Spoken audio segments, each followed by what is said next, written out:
All right. Welcome everyone. My name is Andrea Wilson. I am a recruiting operations specialist with K12, and I've been working here for 3 years now with K12. I'm super excited.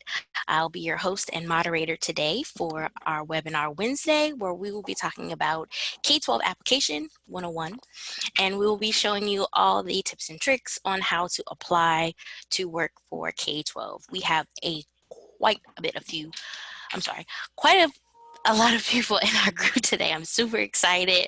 As you may not see it, but I'm seeing more and more people coming in the room as I'm speaking. So to those just joining, please make sure that you are muting your microphone, and this is being recorded. So if you're unable to be here for the entire time, we'll be sending that out to all of our registrants. Now, we will be having a question and answer portion at the end of today's webinar, so please be sure to hold your questions till the end so we can get through the presentation, and we will get started.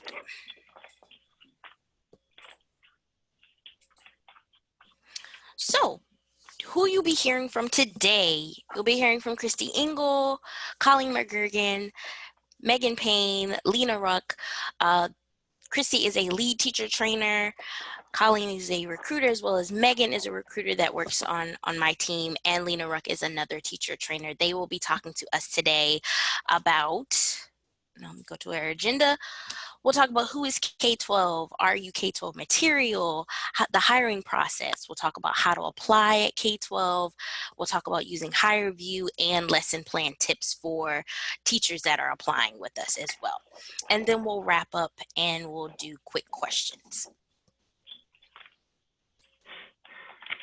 So, and again, I do hear some background noise, so just make sure that you have muted your microphone.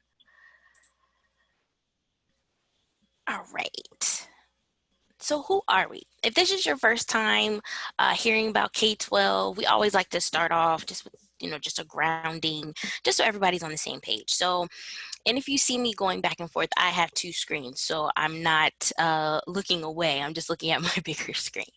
So who is K12? Our mission statement here is we help students to reach their full potential through inspired teaching and personalized learning. Now, we started in 2000, so we've been here for about 20 years, and we're the nation's leading provider of online curriculum and support services for grades K through 12. And our biggest goal is to provide children with an education that is comparable or superior to that provided by the nation's best public and private schools, regardless of demographic constraints.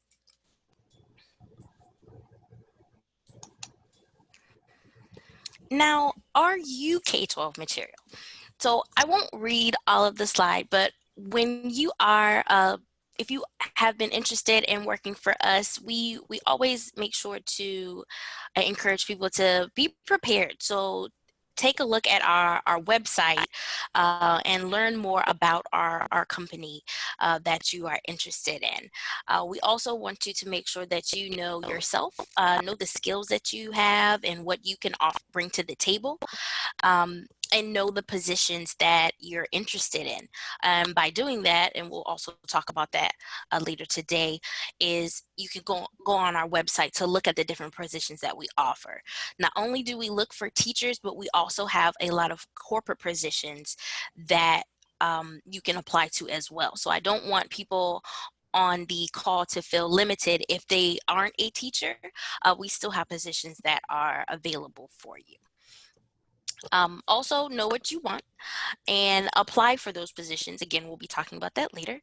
And then if you are granted an interview, we want you to ask questions, show your potential for growth, and also dress the part. Now, I know that we've all been working from home, so a lot of our interviews will more than likely be in front of a screen, but you can also dress the part and still show your best self. So with that, moving right along, we're going to talk about the hiring process. So I'm going to pass the mic to Colleen McGurgan, who's one of our recruiters, and she will go over that process with you. Colleen, be sure to introduce yourself and tell us about the hiring process. Hi everyone, I am a recruiter here on the academic recruiting team with K12. I am located in upstate New York. Just going to kind of touch on the hiring process here and how it will work. So first of all, what you do is you need to head to our careers page. I will send this in the group chat. It is www.k12.com/careers. You will then scroll down. About halfway down the page, you'll reach an area where it shows you we have school staff openings as well as corporate openings. Depending upon which position you'd like to apply for and look at those openings, you'll kind of determine that at that point.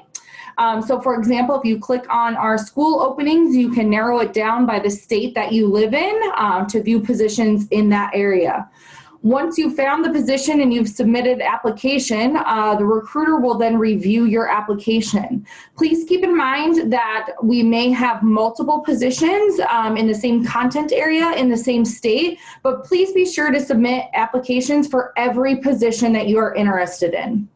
Once the recruiter reviews your application, if they feel you would be a good fit for the position, we will then send you a digital interview request via HireVue that can be completed at the convenience of your schedule.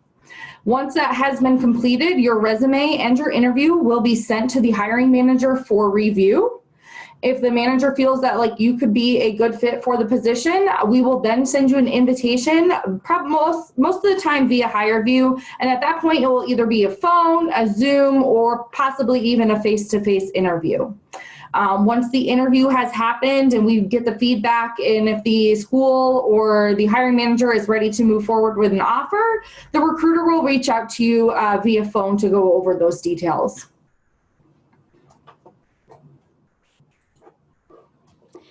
Thank you, Colleen. So now, after we heard about the hiring process, I'm going to bring up Megan Payne, and she's going to tell us more about the application process. And also in the chat box, if you see right now, we have links to our job boards for school jobs and for corporate jobs. You can follow along as Megan talks more about the application. Take it away, Megan. Thanks, Andrea. My name is Megan Payne, and I am also an academic recruiter with K12. I am also living in upstate New York as well. So Colleen just went over the hiring process, but we wanted to show you all just how to apply for a position with K12. All of our open positions can be found on our website, which is in the chat box, www.k12.com/careers. Once you get to this page, there are two separate job boards, school staff and corporate. The school staff job board is where all of our school-based positions are, and on the corporate job board are all of our corporate positions. On these job boards, if you don't see a position of interest or just want to stay in the loop, there's a place where you can sign up for job alerts.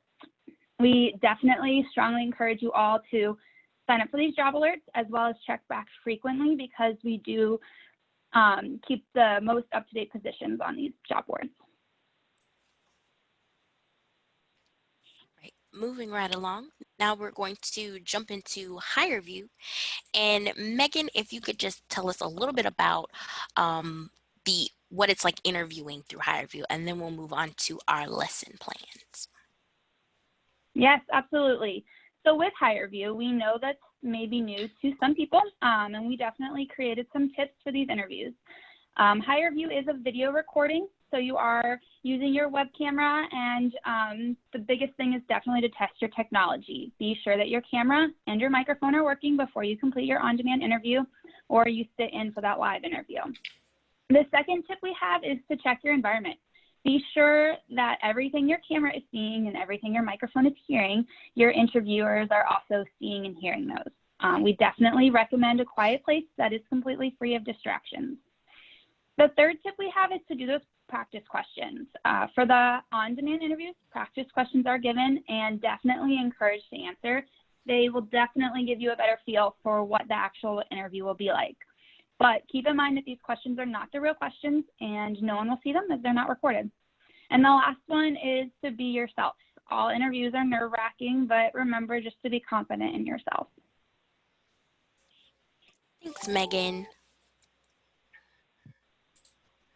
So as we stated before, HireVue is what we use to do our interviewing. And a lot of times when you are first starting out, I know for teachers, there's a portion where you'll be doing a lesson plan.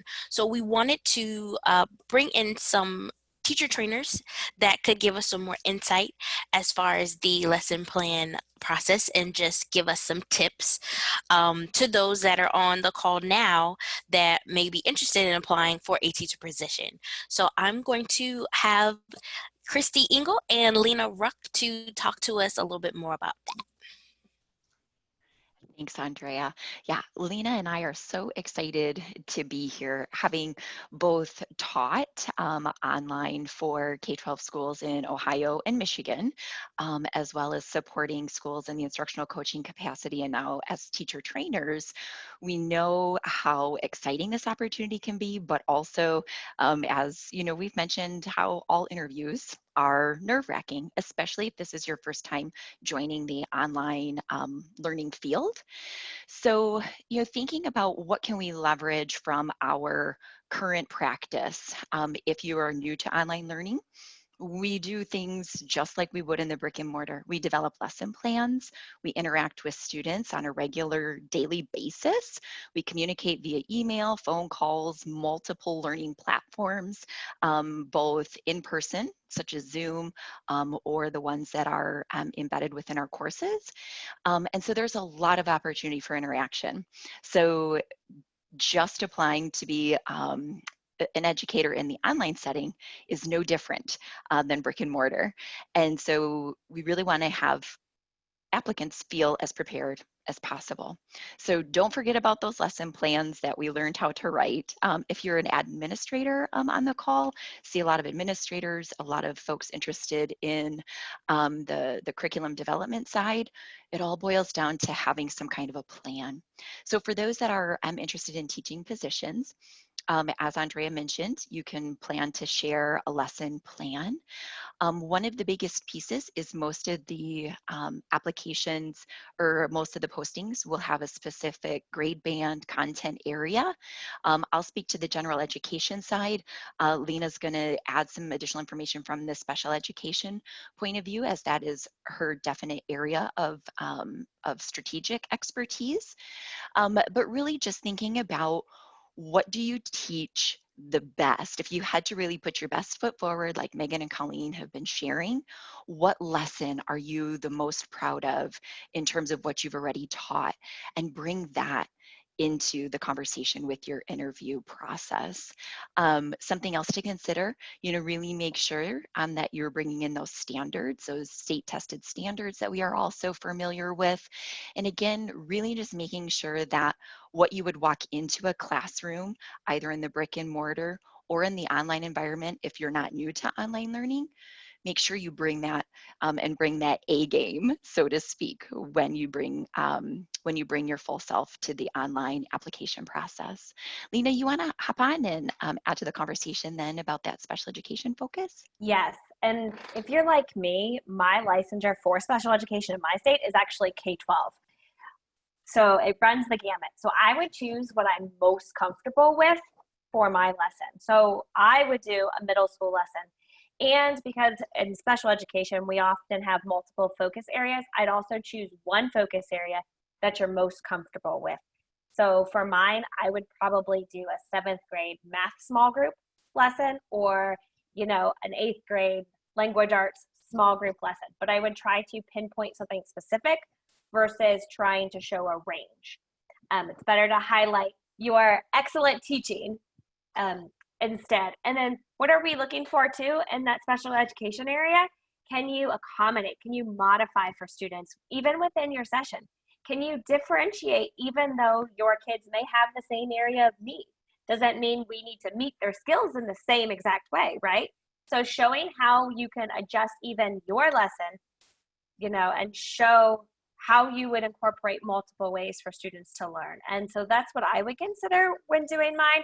And then I would be also considerate of picking a state standard and showing how I would maybe scaffold back for my small group, or how I would pull in a skill to help the students get towards that standard. Because we still want to show that even as special educators and filling gaps, that we still are aware of our curriculum and our standards and where they need to go. So hopefully that helps. And if you have other special education questions, feel free to put them in a chat and I can grab them. Thank you, ladies. And we're also gonna come back and talk more about more tips. And I'm looking at the chat, and it is going and going, and I'm super excited because this has to be my favorite part of our webinars, which is questions and answers where everyone can participate. Um, so, and I'm looking in the chat right now, but I wanted to talk about just going back to the hiring process and the application. If Megan or Colleen, I know we had quite a few people talking about as far as the certification piece for our teachers. Can you just explain to them just about the certifications and letting them know what is needed as far as teachers? Yeah, I can definitely touch on that. This is definitely important. So if you have questions around certification, where you need to live, this is note. Pay attention. So for our managed public schools, which you will see most of the positions we have posted, you must live in and be certified in the state you wish to teach in. While these positions are virtual, there is travel requirements for professional development, state testing throughout the school year. So mainly for that reason is why we need you to live in the state that the position is posted for. I will point out we do have Keystone positions for our Keystone school, which is located in Pennsylvania. For Keystone, you do not necessarily need to live in Pennsylvania, but you must be certified in the content area of the position that is posted.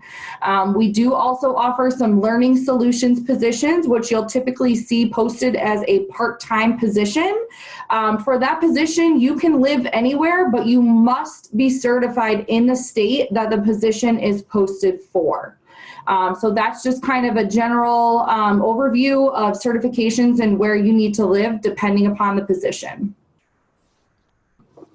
Thanks, Colleen. And I'm going to also go back to our page just for people who have been joining since we've been talking. But to apply on our website, make sure you're going to www.k12.com/careers to apply for our position. So that's for if you're a teacher and you want to apply to one of our schools, or you're interested in our corporate positions. I know we also get questions from those that, I'm not licensed to teach. Can I still work for K12? And you most certainly can. Getting back to our questions, I know someone asked about the job alerts. Megan, could you just reiterate the job alert piece when they are on the website? Yeah, absolutely. So once you do go to the website and you filter it out, if you want to do school-based or corporate, you type in your search. So maybe you want to search by Texas. Then there's a green box that'll pop up on the right corner, and you just simply put your email in there. And that's where you'll get some job alerts when new positions are posted. But again, you just go back to that website, www.k12.com/careers. Make sure you are filtering it by school staff versus corporate, and that you're also searching for a position. That way the job search or the job alert will be more towards what you are searching for. And it's a little green box on the right corner. Awesome. Now, I did have a question for our recruiters, since I know that you look at profiles and resumes throughout the day, and I wanted to ask, what are some things that typically that you would say are standout pieces of a profile, just so they can make note when they are applying, like, let me make sure I have these things, as just tips to help their application kind of stand out? Yeah, so when you are applying, there are different opportunities to make sure that your resume is uploaded. Maybe you want to upload your most up-to-date, your certifications, different types of pieces that you have different types of documents that you've taught with your lesson, different things that'll make you stand out. Those are things that are definitely helpful, as well as, like I said, having those up-to-date resume on there and the certifications that you can see. That definitely helps us make a standout presence in your UltiPro profile. Thanks, Megan. Now I have some questions for our teacher trainers. And for as far as the lesson plan, can you let us know, is there a certain time limit or how long that recording should be, and just some tips about that? Yeah, so many of our schools follow a 30 to 45-minute time frame for live sessions with students. Some, depending upon content area, may go to a 60-minute session. So that's really the range and dependent from school to school. But with that in mind, use that to guide your planning in terms of how many activities might you do, what questions might you script to ask students, varying those depth of knowledge levels in order to differentiate and scaffold the learning process. And then really, as far as the video length, you may not necessarily have students in front of you per se, unless you maybe have, some family members that are willing to pretend for you. But really you can talk through what your lesson would look like, what type of activities would you do. And, really I think being able to convey that in, a 10, 15, possibly 20-minute video would really give an ideal opportunity for a recruiter to see what type of educator you are. Awesome, thank you. And I know you said before, talking about the lesson plan, you talked about your time at K12, and just wanted to hear what that was like, as well as at Lena as well, because I know that you have experience with special education. And if you could just both share um, your experience with working with K12 as a teacher and then as a trainer.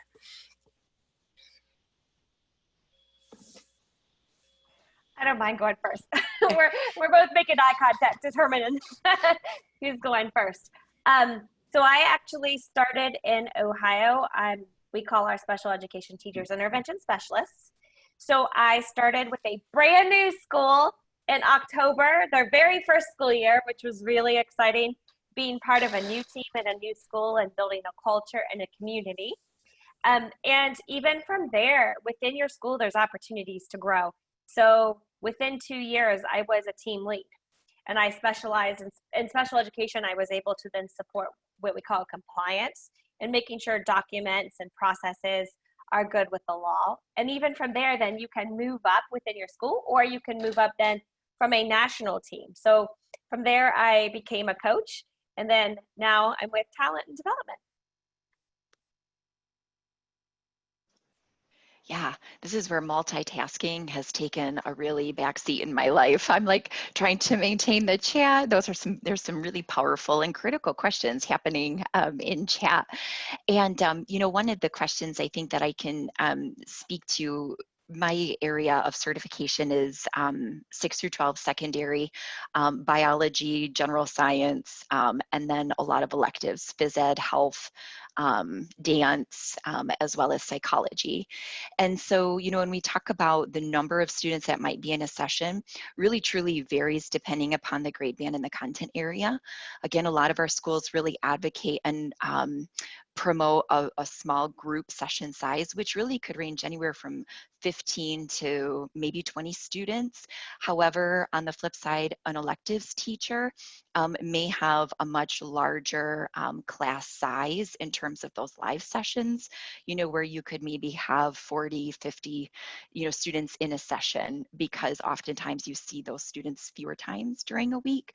So lots of schedules, vary from school to school and state to state. But really, as an online teacher, you really want to plan on supporting, I would say, at a minimum of 3 live sessions per day. And again, that ranging from 30-minute to possibly hour sessions, again, depending upon what the school schedule is being followed.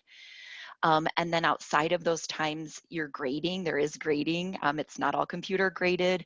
You're making connect calls with our families to strengthen those relationships, find out how students are doing, what supports could assist them in their learning process. Um, And then additionally, school-based meetings as well. You know, we do a lot of in-house professional development at the school level. Lena and I support a lot of schools in the professional development realm as well. Andrea, what else of your initial question have I missed?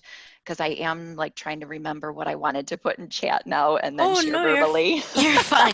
No, Oh, I did see someone asking about sharing just their typical day as a mm. K-12 teacher. So I think that would be great to share. I think that's one of my favorite questions Yeah. just because compared to brick and mortar, I feel like my days are different and I feel like I have more control over my days. Um, so your day, you per your school, you may have set times that you are live providing live instruction for students. From there, you may also have things that are scheduled in your day like staff PD or staff meetings or IEP meetings, things like that. But then you have areas of your day that are not scheduled. So for me, I'm a morning person. And so it's awesome to be able to get up, knock out my emails, go through those, and do that while like I've got my coffee and I'm energized. And then in the afternoons, I do more of my professional development things like my reading when I'm a little more low key. So that's really like you have your set things, and then from there you have like your items that really are not as structured, and you have more flexibility to build in, if that makes sense. What would you say was a challenge or biggest challenge when you were starting out with teaching virtually? Because I know a lot of times people will ask, well, I've never done that before. Do I need to have experience in virtual teaching before applying? Or what would you say was one of your biggest challenges you had to face? I joined K-12 back in 2012. And it's amazing what has changed in 8 years in terms of technology and platforms. And I would definitely say that, you know, even if you feel like your technology skill isn't as high as what you think it might need to be in order to be an online teacher, don't discredit your current technology skill level. It's really more about your growth mindset and your willingness to learn and thrive with the support of your fellow colleagues, as well as your school leaders, folks like Lena and I, who are there to support you every step of the way. We do, I think, a fantastic job really onboarding all of our new teachers in terms of giving them the skills to perform within our learning platform systems that we utilize. I think really the biggest piece for me is staying on top of as many of the trends as possible, while also figuring out how do they interact or how would they help my interaction with students, families, teachers in our current role. I think one of the biggest questions that I got as an instructional coach as well as a teacher trainer is how do I transition all the activities that I loved or want to do in the brick and mortar to the virtual setting? And that's really where the idea of innovation and just going out and looking to see what kind of virtual experiences are out there. Our our learning platforms have amazing labs built in um, for science courses, fantastic reading materials for all of our grades, a lot of ability to connect in Zoom calls or other web conferencing platforms that we're utilizing.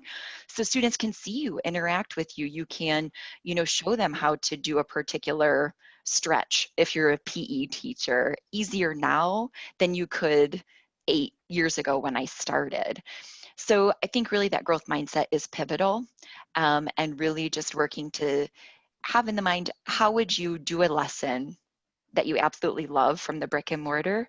How might you consider doing that virtually? Because that's, I think, one of the most popular questions that I have heard in working with new to online learning teachers.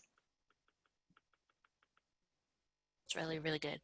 Really good. I don't want to forget about our folks that are also looking at corporate positions. I saw someone asking what they also look for. I know Colleen and we do have some recruiters, other recruiters that are on the line, but if you could give just some insight for those that may not be teaching, what they should look for as far as corporate positions. And that's to either Megan or Colleen. What exactly do you mean? Sorry, Drea. They were asking about how to about applying for corporate positions if they're not a teacher. Is there um, anything different for them compared to like teachers applying on our website? I mean, the general application process is still the same. Unfortunately, not being a corporate recruiter, I don't have a lot of insight into that side of the world. But, you know, I would definitely just recommend going to k12.com/careers. You'll want to make sure you click on the corporate positions instead of school staff. Those positions will then let you know if the position is able to be completed virtual, if you would need to report to our office in Herndon, things like that. So you'll just want to make sure that you are qualified for the position before you submit your application. Same process. The recruiter will reach out to you and kind of vet you before moving forward to the hiring manager. And the offer process would just kind of follow from there. Thanks, Colleen. And I do want to make mention that even for our corporate positions, you would also be doing a virtual interview. We like to start with a on-demand interview. So that's either if you're applying for a school position or corporate. Um, so just be sure that you will have a chance where you will be on camera and you'll be answering questions. So the same rules apply as far as being in front. So being acclimated to the camera and just knowing your skills, how you can best present it, and kind of knowing how to answer certain questions on camera. I know at first it can be very nerve-wracking. I know for me, since I've been with K12 for 3 years now, and I know we've been working from home a lot. I've been doing a lot of webinars, and that for me has been helping my being comfortable on camera. That has definitely helped me. Um, so I just want those that are on the call that for corporate or school, you are going to be completing a higher view interview. Let's dig into some more questions. I want to thank everybody for talking in the chat. It's a lot of engagement and I'm loving it. And I just want to make sure that we're getting as many questions as we can before the hour is up. Andrea, I do see one especially pertaining to teachers that I Sure, think go is ahead. really important to understand. You know, Lena and I have been saying a lot, you know, it varies school by school, state by state, but I think it is important and I have learned a lot that transcends many states. Um, it is not necessarily in terms of teaching positions where you are guaranteed, you know, 2+ months off in the summertime. You know, many of our schools, you know, offer a little bit of a, I guess, a hiatus, maybe you want to call it, you know, ranging from, you know, a couple weeks to several weeks, you know, but it is definitely more along the lines of, you know, a 10, 11, 12-month position with, you know, whatever time those schools are available to offer for, you know, personal time off. So, you know, do keep that in mind. You know, I think knowledge is power. But it's also something too, like Lena has mentioned, you know, schedules vary in terms of your day-to-day process and whatever. So what might feel like you're relinquishing in terms of lots of months of summer vacation, you know, we're shifting a lot in education where schools are going year round and all those things to consider. But for teaching, long story short, it's more than a 9-month position in most states, I would say. And I want to add too, when you're talking about flexibility, because I saw one come through with special education. There's a lot of factors again nationally with special education. So your small group, when we say small group, we do try to keep it a true small group, but it depends on enrollment. It depends on how many kids are on your caseload. So there is some flexibility there, but we really do try to do what's best to meet the kids' needs. I am just looking at some more questions in the chat. to those, please know we are recording this. So if you have come in halfway through, you will be able to access all of the recording after this is completed. Just so everyone knows. Let's see. Oh, I did see one person asking about the curriculum. If you could talk a little bit about the curriculum and how that is handled for our teachers. Someone's asking Sure. about pacing. What is required in terms of pacing guides and or using, sorry, I lost it that fast, or using Yeah, developed curriculum. sure. So we have a really powerful curriculum that our teachers have interaction with, or that our teachers interact with. We have different learning management systems based on, the teaching position. Our kindergarten through 5th grade operate on something that we call the online learning system, the OLS, whereas our 6th through 12th grade, we coined that learning platform, the online middle and high school, the OMHS. We also have some particular curriculums that are that look a little bit different based on career readiness education courses and problem-based learning courses, depending upon what type of course and what school you would be applying to. So much of the curriculum is aligned with the Common Core, but we do have some state standard aligned courses for those states that haven't adopted the Common Core. But that's one of the pieces that as a teacher, you have the professional knowledge and expertise. So it is really important to bring your ability to identify your state's priority or power or critical content standards in order to identify and support students extensively on those within the platform and with any supplemental activities that are needed, especially during those live sessions. But the curriculum is very robust. It is very interactive. And I would say, user friendly in terms of it being sequential and, after you're working in it for a little while after a new hire, things become a little bit more intuitive. And then again, that's where Lena and I come in to really support you on how to leverage that platform with all of the different resources that we have.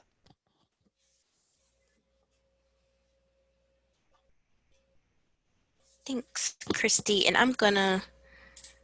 Andrea, I want to pull out a question if you don't mind. While you're flipping to your last slide. No, go ahead, you're a guy. For special education, most schools hire directly to start special education because it's a very specific skill set we have to have beyond the teaching side. You have to be able to write an IEP and be comfortable with the paperwork process for evaluation and things like that. So usually there's training involved to help you understand your school's process for those things, if that makes sense. But you have to be certified mild to moderate or moderate to severe or moderate to profound, however your state terms it, for the setting you are going to be working in. And some schools will provide more support in helping you learn life skills. So I hope that helps answer your question. And I did see a really good one. I hope it's the one that I was just going to point out, Andrea. Oh, you go ahead. I was looking at this one. I think C Blanco, if I'm saying your name correctly. I apologize if I'm not.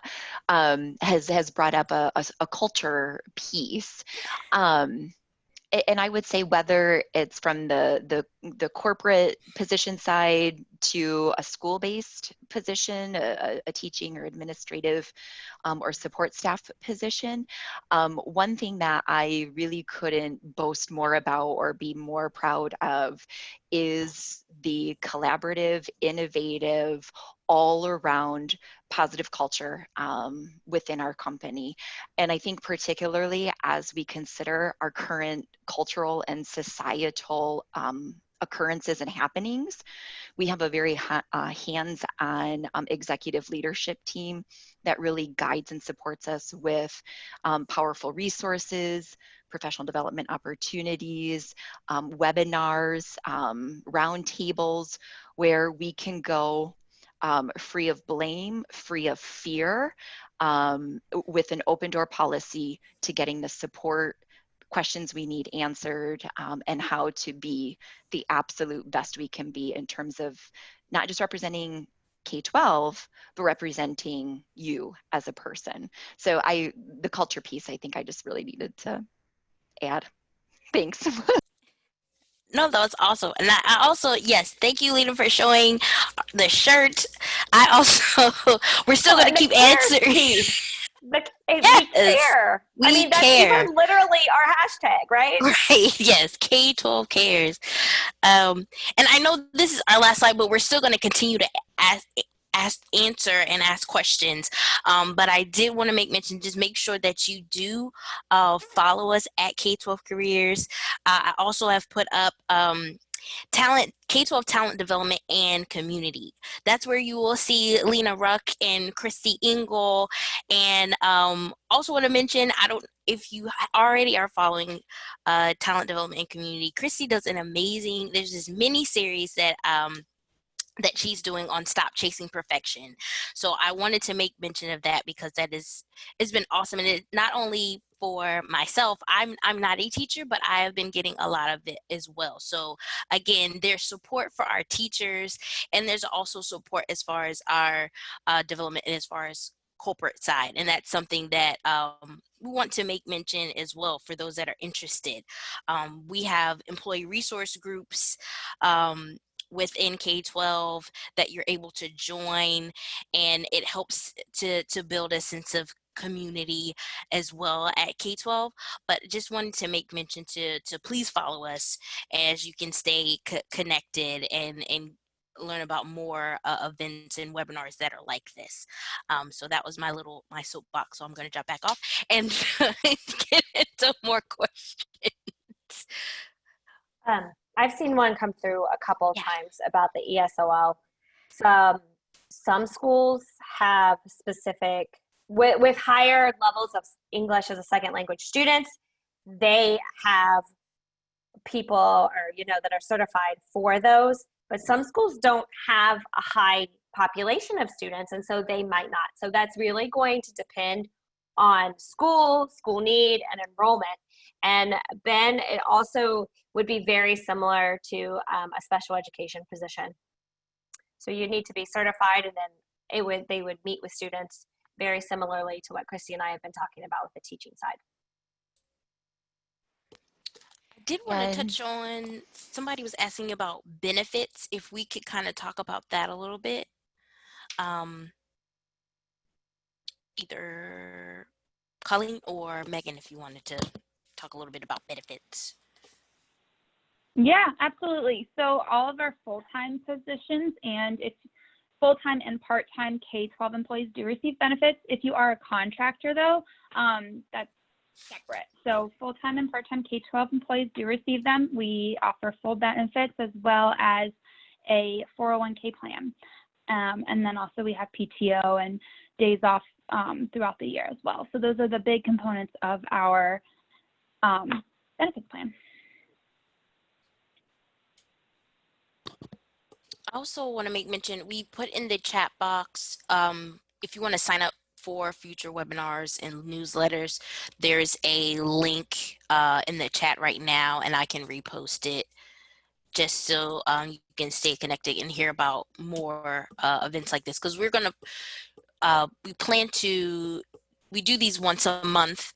We know at this time, this is a busy season for us, and we are currently hiring. So we want to try to reach out to as many people as possible who are interested in working for us. I do see one more question. Someone asked about typical turnaround time for grading. Do the expectations vary depending on the subject level? I'm thinking of English. Usually essays are much more time consuming to grade in order to provide thoughtful feedback.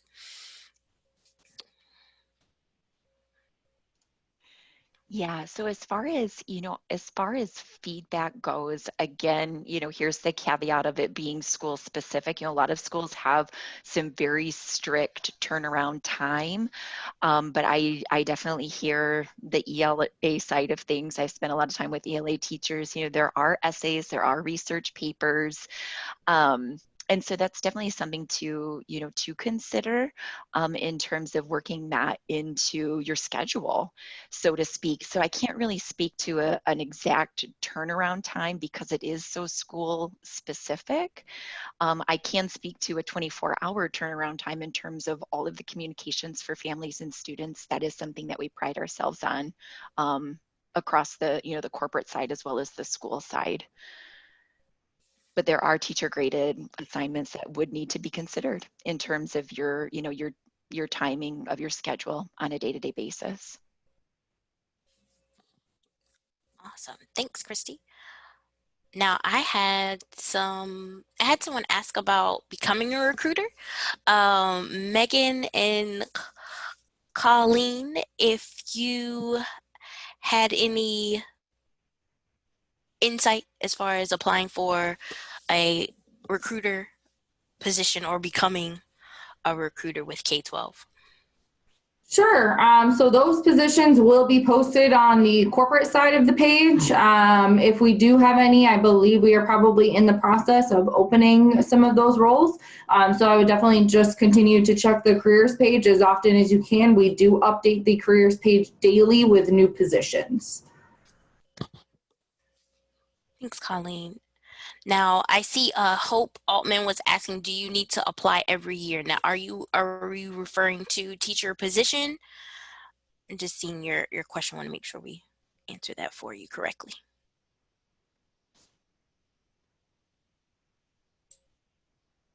And if it is a teacher, do teachers have to reapply every year as far as their positions?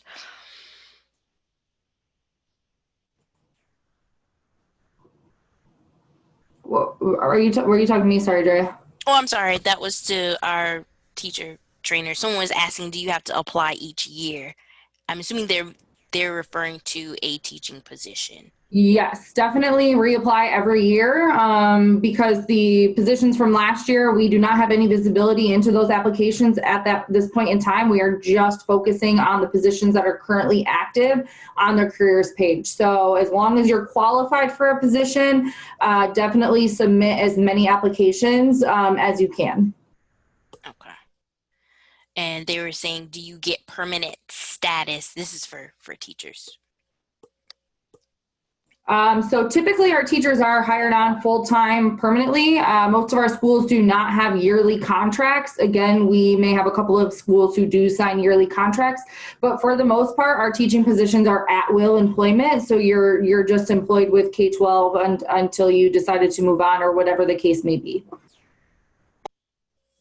And, I think there's, definitely some, COVID-19 adjustments this year that are completely unexpected. And so, I think there are some specific things that have come through chat, about it in terms of number of positions, more students, et cetera. And that I think is still very unknown. But one thing that I did notice in terms of like testing piece, our schools follow their state's benchmark testing, standardized testing.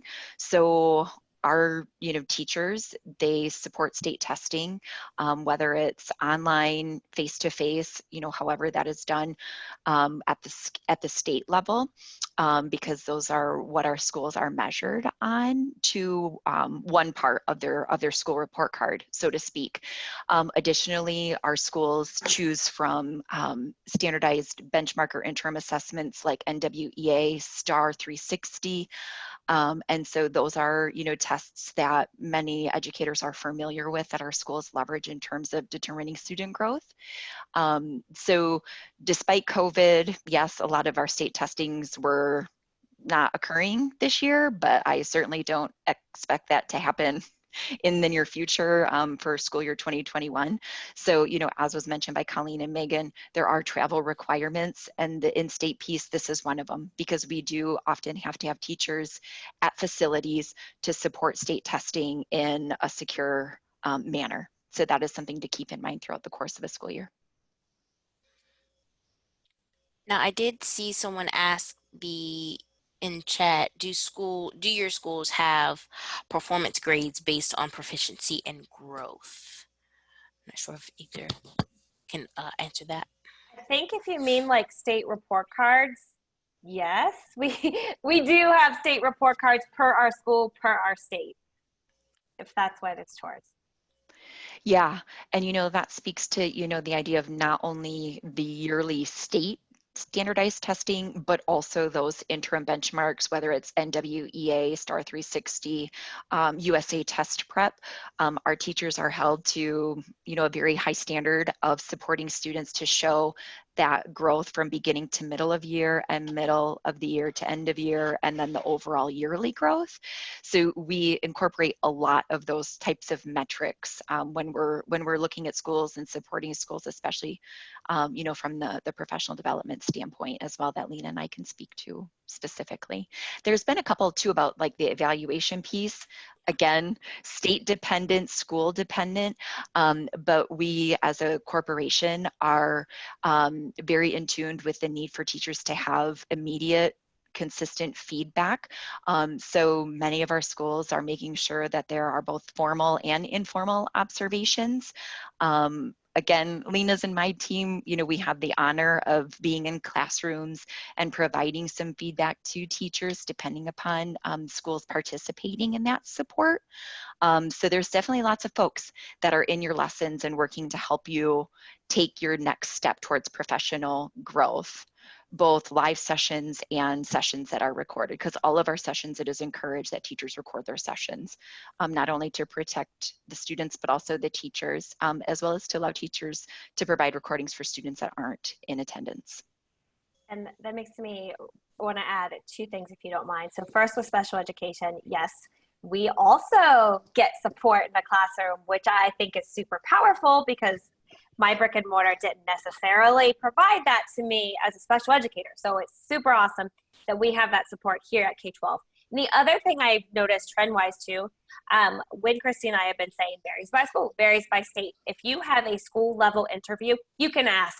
And we encourage you to ask, because school level teams your principal will not tell you, well, depends by school. They will tell you specifically their process for this or their process for, for that. So I hopefully, unfortunately, that we say it, but your school interview will not. They'll know. Awesome. I saw someone asking about they said, do you offer a mentoring program for new teachers? Yep. If you just want to talk about the talent development side, I know that's where you. Yes, that's our team. Yeah. So we do. Not only do you have things set up at school level, but you also have Christy and I and our fabulous team at a national level. And we actually have new teacher orientations where we host live sessions on a variety of topics. Yes, one of those is special education, just going to get my plug in. But we also have them on platforms, working with parents and students here at K12. So we have a variety of topics. And I love hosting them. So if I sound extra enthusiastic, it's because we have such great support for people coming in.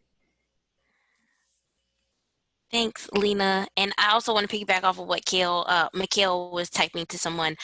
We have mentoring programs for our teachers, and we also offer a mentoring program under our employee resource groups for those that are not teachers. So we have mentoring across the board, and I was a part of the mentoring program last year, and it was very helpful for me as well. So just that community, and I feel like at K12 we are very much we're very connected. I know in a virtual setting, a lot of times we feel like, well, do we, talk to people? Are we just on our computers? I've had the opportunity to work in our headquarters, and I'm up on different levels at all times of the day. So working from home has been new for me during COVID, but I have been able to connect with so many more different department since doing this, and I'm super excited because I'm getting to know more people that I haven't met before. So I also want to just reiterate that we do have a strong just connection to many different people, and we're my goal as far as hosting these different webinars is to just introduce the different faces and stories of different employees that work at K12. We are about 4 or 5 minutes before we're at the top of the hour. But before we do close, I did want to thank everyone for attending today. Thank you to Christy and Lena, Megan, Colleen. Thank you for sharing all of the information about our application process and HireVue from Lesson Plan. So we talked about a lot today. To those who may have joined late, we did record this. We will be sending this out through Eventbrite, because I know that's how we had people to register. We'll send that out, that recording, to everyone for if you weren't able to attend or had to come later. But please be sure to follow us at K12 Careers. Also follow K12 Talent Development on Instagram. They're also on Facebook and Twitter as well.